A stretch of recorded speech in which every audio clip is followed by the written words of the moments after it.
छोटे किसानों की परेशानियों से हर कोई परिचित है। समय समय पर उनके सशक्तिकरण की मांग भी उठी है। हमारे आदरणीय शरद पवार जी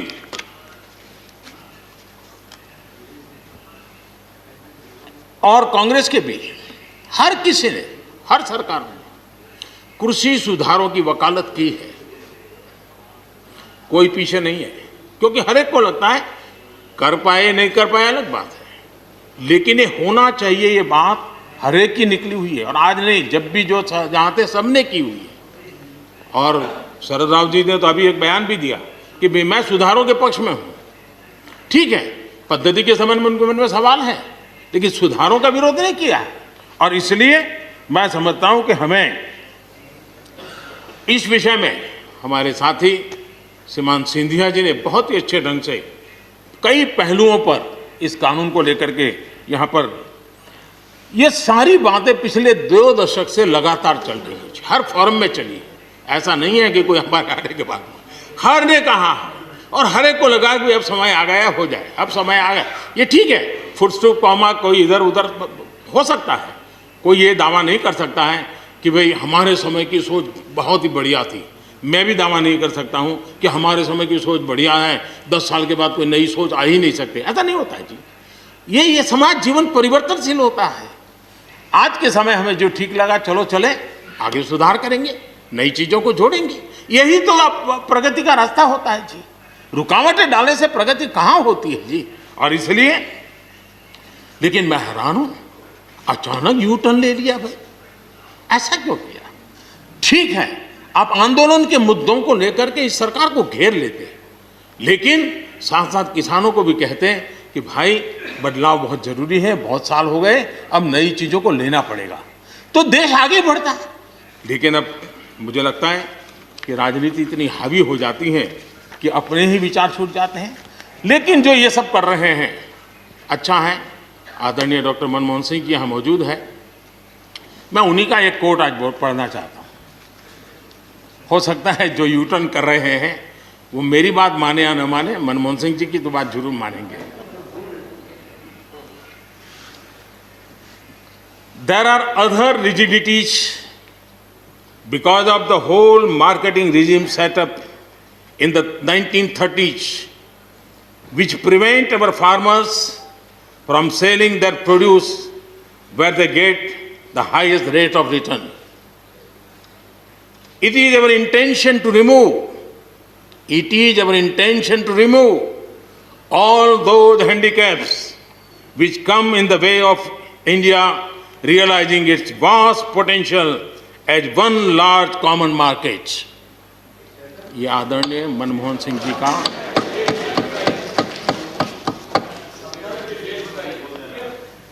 आदरणीय मनमोहन सिंह जी ने किसान को उपज बेचने की आज़ादी दिलाने, भारत को एक कृषि बाजार दिलाने के संबंध में अपना इरादा व्यक्त किया था, और वो काम हम कर रहे हैं। और मुझे आप लोगों को गर्व होना चाहिए कि देखिए मनमोहन सिंह जी ने कहा था वो मोदी को करना पड़ रहा है, गर्व कीजिए।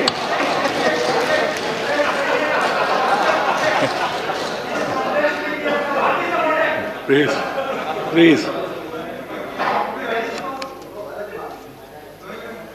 और मजा ये है कि जो लोग पॉलिटिकल बयानबाजी करते हैं उछल उछल करके, उनके राज्यों में भी जब उनको मुकाबला है, इसी में से आधा अधूरा कुछ न कुछ किया ही किया है हर किसी ने। यहाँ जो विरोध में दल है उनकी भी जहाँ सरकारें हैं वहाँ आधा अधूरा कुछ न कुछ तो किया ही है, क्योंकि उनको भी मालूम है रास्ते का रास्ता तो यही है। और मैंने देखा इस चर्चा में लॉ का जो स्पिरिट है उस पर किसी की चर्चा नहीं हुई है। शिकायत दिया गया तरीका ठीक नहीं था, जल्दी कर दिया, इसको नहीं पूछा, ये रहता है। वो तो परिवार में शादी होती है तो भी फूफी नाराज होकर के कहती है मुझे कहाँ बुलाया, वो तो रहता है। इतना बड़ा बड़ा परिवार है तो रहता ही है।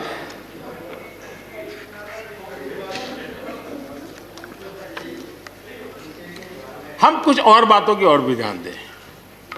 अब देखिए, दूध उत्पादन, किसी बंधनों में बंधा हुआ नहीं है, न पशुपालक बंधनों में बंधा हुआ है, न दूध बंधनों में बंधा हुआ। लेकिन मजा देखिए,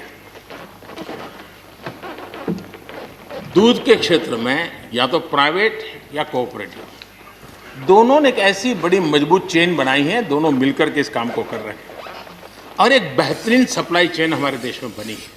इसको हमने जो अच्छा है उसको, और ये मेरे काल में नहीं बना है, आप भी इसका गर्व कर सकते हैं, मेरे काल से पहले बना हुआ है, हमें गर्व करना चाहिए। फल सब्जी से जुड़े व्यवसाय में ज्यादातर बाजारों का सीधा संपर्क रहता है, बाजारों की दखल हट गई है, इसका लाभ मिल रहा है। क्या डेयरी वाले, फल सब्जी खरीदने वाले उद्यमी, पशुपालकों की किसान, क्या जमीन पर कब्जा हो जाता है उनका? पशुपालन पर, पशु पे कब्जा हो जाता है? नहीं होता, दूध बिकता है, पशु नहीं बिकता है जी। हमारे देश में डेयरी उद्योग का योगदान कृषि अर्थव्यवस्था के कुल मूल्य में 28% से भी ज्यादा है। यानी इतना बड़ा हम एग्रीकल्चर की चर्चाएं करते हैं, इस पहलू को हम भूल जाते हैं। 28% कंट्रीब्यूशन है और करीब करीब 8 लाख करोड़ रुपयों का कारोबार है। जितने रुपये का दूध होता है उसका मूल्य अनाज और दाल दोनों मिला ले तो उससे ज्यादा है। हम कभी इस तरफ देखते ही नहीं है। पशुपालकों को पूरी आजादी, अनाज और दाल पैदा करने वाले छोटे और सीमांत किसानों को जैसे पशुपालक को आजादी मिली है, इनको आजादी क्यों नहीं मिलनी चाहिए? और इन सवालों के जवाब हम ढूंढेंगे तो हम सही रास्ते पर चलेंगे। आदरणीय सभापति जी, ये बात सही है, जैसा हम लोगों की स्वभाव रहा है, घर में भी थोड़ा सा भी परिवर्तन करना हो तो घर में भी एक तनाव जरूर है। चेहरे यहाँ क्यों रखी, टेबल यहाँ क्यों रखा, घर में भी होता है। इतना बड़ा देश है और जिस प्रकार की परंपराओं से हम पले बढ़े हैं, तो ये मैं स्वाभाविक मानता हूँ। जब भी कोई नई चीज़ आती है तो थोड़ा बहुत रहता ही है हमारे यहाँ, क्योंकि असमंजस की स्थिति भी रहती है। लेकिन जरा वो दिन याद कीजिए जब हरित क्रांति की बातें होती थी। हरित क्रांति के समय जो कृषि सुधार हुए, तब भी जो आशंकाएं हुई, जो आंदोलन हुए, ये वेल डॉक्यूमेंटेड है और ये देखने जैसा है। कृषि सुधार के लिए सख्त फैसले लेने के उस दौर में शास्त्री जी का हाल ये था कि अपने साथियों में से कोई कृषि मंत्री बनने को तैयार नहीं होता था, क्योंकि लगता था कि ऐसा है हाथ जल जाएंगे और किसान नाराज हो जाएंगे तो मेरी तो राजनीति समाप्त हो जाएगी। ये शास्त्री जी के समय की घटनाएं हैं। और अंत में शास्त्री जी को सी सुब्रमण्यम जी को कृषि मंत्री बनाना पड़ा था और उन्होंने रिफॉर्म्स की बातें की। योजना आयोग ने भी उसका विरोध किया था। मजा देखिए, योजना आयोग ने भी विरोध किया था। वित्त मंत्रालय सहित पूरी कैबिनेट के अंदर भी विरोध का स्वर उठा था। लेकिन देश की भलाई के लिए शास्त्री जी आगे बढ़े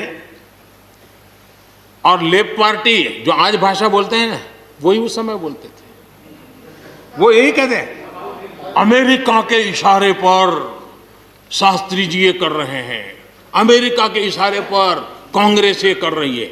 सारा जितना आज मेरे खाते में जमा है ना, वो पहले आपके यहाँ बैंक में अकाउंट में था। सब कुछ अमेरिका के एजेंट कह दिया जाता था हमारे नेता, कांग्रेस के नेताओं को। ये सब कुछ लेफ्ट वाले जो आज भाषा बोलते हैं, वो उस समय भी उन्होंने यही भाषा बोली थी। कृषि सुधारों को छोटे किसानों को बर्बाद करने वाला बताया गया था। देश भर में हजारों प्रदर्शन आयोजित हुए थे, बड़ा मूवमेंट चला था। इसी माहौल में भी लाल बहादुर शास्त्री जी और उसके बाद की सरकार जो करती रही, उसी का परिणाम है कि जो हम कभी PL 480 मंगवा करके खाते थे, आज देश अपने किसान ने अपनी मिट्टी से पैदा की चीजों को खाता है।